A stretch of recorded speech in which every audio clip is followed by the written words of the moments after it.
What's going on, everyone? It's Bales and welcome back to another video on the channel. UFC 286 is now all done and dusted. We have and still welterweight champion Leon Edwards defending his title in his home country of the UK. So we're going to talk about that main event and then all the other stuff that happened on the main card. But before we do, if you are enjoying the video, make sure you leave a like on there and subscribe to the channel if you haven't already. It should be bottom right hand corner, 2 clicks and you've subscribed. On our way to 1,000 subscribers, if you can help me reach that, that would be very much appreciated. So let's get stuck into UFC 286. So the main event was Leon Edwards defending Kamaru Usman. I believe it was 48-46 for 2 judges, and then one judge gave it 47-47. So it was a tough, really tough fight to be able to judge which way the judges went for this fight. So normally most fights you can go, this round went to this guy, this round went to this guy, and maybe a round was close but it went to this guy. So normally you can sort of decide which round went to who. A lot of those rounds, I couldn't decide which round went to who. So I thought Leon just got round 1. It was a close round, but I think he got it. Round 2 was very close. I think on the night, I don't know if I just edged it to Leon. It was so close. All the judges went to Leon, so I guess I'll just back Leon for that one. But that was honestly almost a draw round. It's 50-50. It's so close. I think round 3, that was obviously the one where Leon Edwards grabbed the fence, which meant a point deduction because it was just a really obvious fence grab that stopped the takedown. So it became 9-9 if Leon won the round. But I think Kamaru got that round, so I think I would have given that a 10-8.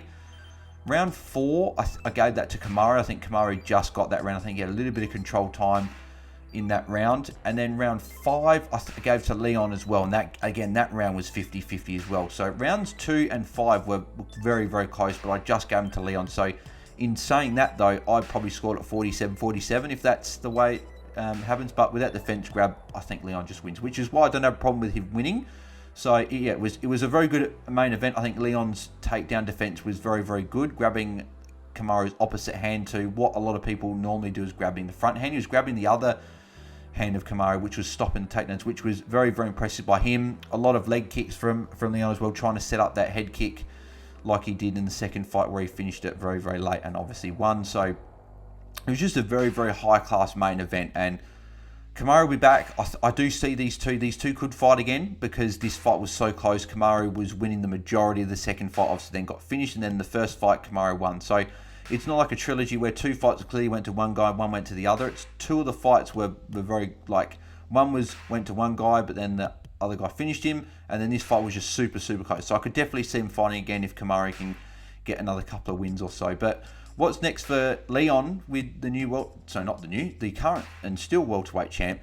Colby Covington looks like he'll be next. I'm not sure if I would say that he would be the guy. I think that the winner of Gilbert Burns and Jorge Masvidal probably should be next, because if Masvidal wins, even though he has lost a couple of fights, he lost to Colby, he lost to Kamaru twice, just the storyline being there, like the 3-piece and soda, obviously all the stuff in the backstage when Leon and Jorge fought on the same card, I think it was a while ago. It might have been the Darren Till versus Jorge Masvidal card, I think it was. So you've got the backstory there, and if Gilbert Burns beats Jorge Masvidal, he's had a few impressive wins. I think he beat Wonderboy Thompson. He only just lost to Hamzat, but that was a super competitive fight, and I think he's had a couple wins. Well, off the top of my head, I can't actually remember, but he would be deserving if he was to beat Jorge Masvidal. And then you've also got Bilal Muhammad, who's been on a bit of a test. So the welterweights, it's opened the whole division up with Leon being champ now. So that's why Colby is an option to fight in the.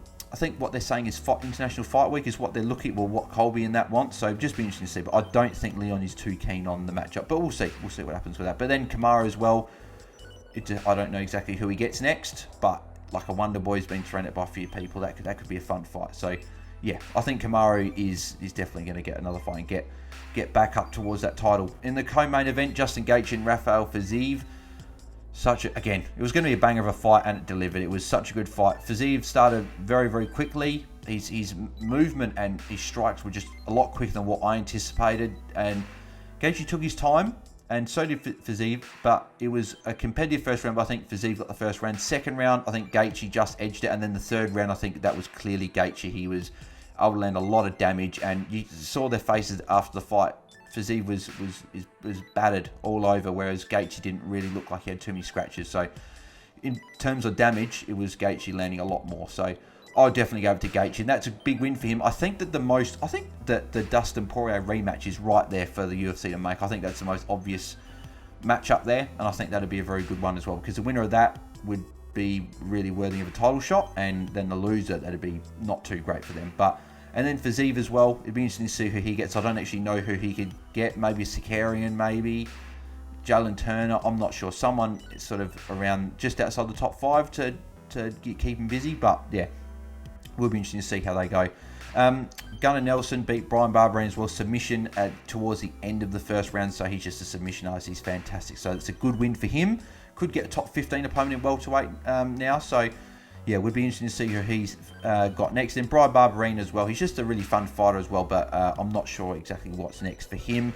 Jennifer Maia beating Casey O'Neill. That's obviously Casey O'Neill's first loss in her pro career.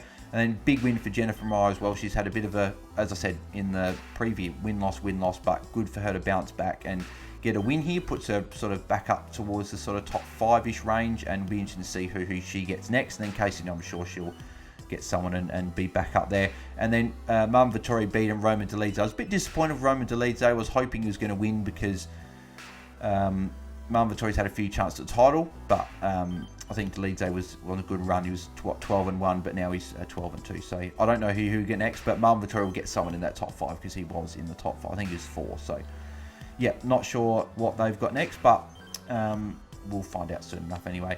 And then just as the prelims, the only one I was really interested in was Muhammad Mokaev. He beat Rafael Fiziev, and Rafael Fiziev nearly broke his leg. He like broke Mokaev's leg. He had him in a submission that his knee was cracking, and Mokaev said he heard some cracks in his knee, but he said he wasn't going to tap unless his knee completely snapped. And I was like, okay, that's interesting. But hey, good win for him, and he was able to submit Fiziev right towards the end of the fight. So yeah, he's looking like a really good prospect. Obviously, just depends what his injury's like. He could have a serious knee injury. We don't know. But yeah, be interesting to see who he gets next, because he's moving up in the flyweight division, which is good. So yeah, but plenty of other good performers. Another great event for the UFC. And what we're back in 3 weeks, we've got Israel Adesanya, my boy. Obviously, Volk's my boy, but Adesanya's my other boy, taking on Alex Pereira in Miami at UFC 287. Then the co-main event being Gilbert Burns and Jorge Masvidal, which will be fantastic. Interesting to see if Leon, I think, wants to go to that event. So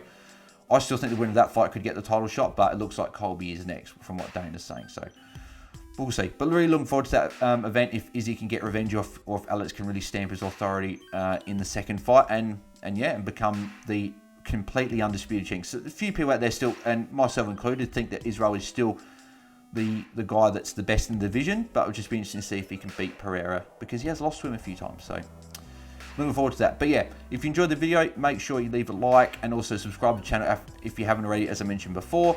Turn notifications on so don't miss when I go live or upload any other content in the future, and all my social media links are in the description below, so follow me across all the socials. So we'll see you guys in 3 weeks time for UFC 287. I'm out. Cheers.